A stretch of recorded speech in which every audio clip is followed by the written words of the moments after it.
welcome to another edition of Insight. I'm Gerard Lam. We begin this week's program with a look at another disaster which has hit Indonesia. It's been more than a week since the devastating 7.6 magnitude earthquake struck the port city of Padang, Sumatra. So far, more than 700 people are confirmed dead, but the number of fatalities is expected to rise as more bodies are uncovered from underneath the rubbles. But geologists have warned that what has hit Padang recently won't be the last. Scenes of carnage and despair greeted rescuers as they arrived in Padang, West Sumatra. The once bustling port city is now a city in ruins and in shock when Mother Earth unleashed its fury yet again. As the earth shuddered, buildings swayed and collapsed, burying thousands of people under the rubble, while leaving many others grieving over the loss of their loved ones. Faint cries for help have been replaced by the roaring sound of bulldozers and excavators raking over the concrete and steel mounds to help recover the bodies still trapped under the debris of the collapsed buildings. As hopes are fading and finding more survivors in the ruins, continuous flow of aid is what keeps the dreams of the quake victims alive. Now the search and rescue work is being scaled down. There's much more emphasis placed on getting immediate shelters to people, getting clean water to people. We're doing a lot of tankering, distribution of tarpaulins and things like that. The disaster in Padang is just the latest in a spate of natural calamities that have hit the island of Sumatra in recent years.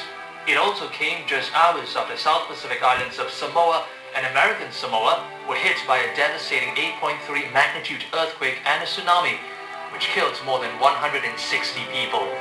The two earthquakes, which occurred within 16 hours of each other, begged the question of whether a massive earthquake can trigger a chain reaction and set off major earthquakes globally.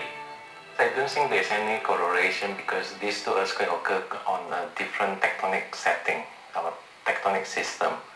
The Padang earthquake is between the Indian-Australian plate and the Eurasian plate, and the Samoan earthquake, I think, is between the Pacific plate and the Philippines plate. So there are two different tectonic settings. In the regional scale and local system of fault lines, when one earthquake happens, the stress is being released from one spot. It gets transferred to other parts. So in the localized regional scale, yes, there are other areas which were not ready, will be more ready now. It may be triggered. In a massive earthquake that flattened more than 88,000 houses and 285 schools, death will be an unavoidable outcome. Even those who lived further away from the epicenter have not been spared. The massive earthquakes triggered landslides and wiped out 3 villages on the Indonesian island of Sumatra, turning the entire area into a mass grave.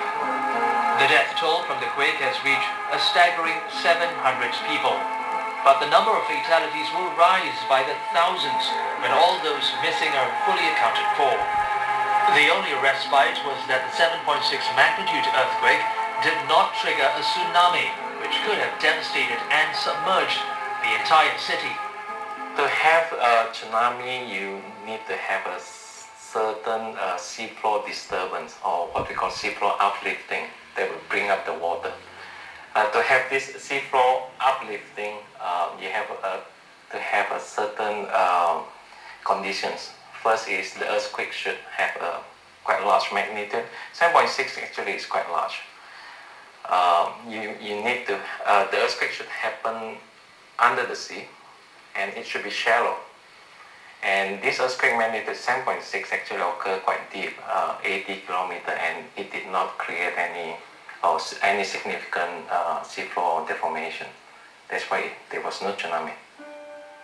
Padang sits on one of the world's most active and volatile seismic fault lines along the Ring of Fire, where the Indo-Australia plate grinds against the Eurasian plate to create regular tremors and sometimes quakes. The 7.6 magnitude earthquake that struck the city of Padang occurred along the same fault line that spawned the 2004 Indian Ocean tsunami, which killed some 230,000 people. Many geologists have warned that the recent quake which has hit Padang won't be the last. It's just a matter of time when a bigger one will come to rattle the island yet again. There is a portion of mega thrust that has not broken, that is just in front of the pattern of what we call Mentawai segment, and it has not broken since 1833, and we expect that it's going to break quite soon.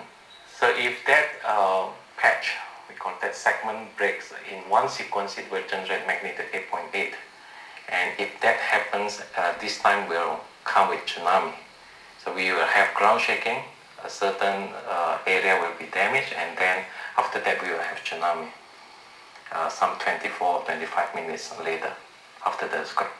The real prospect of another massive earthquake occurring should give a strong enough reason for the population living in the quake-prone region to build their livelihood elsewhere on higher ground.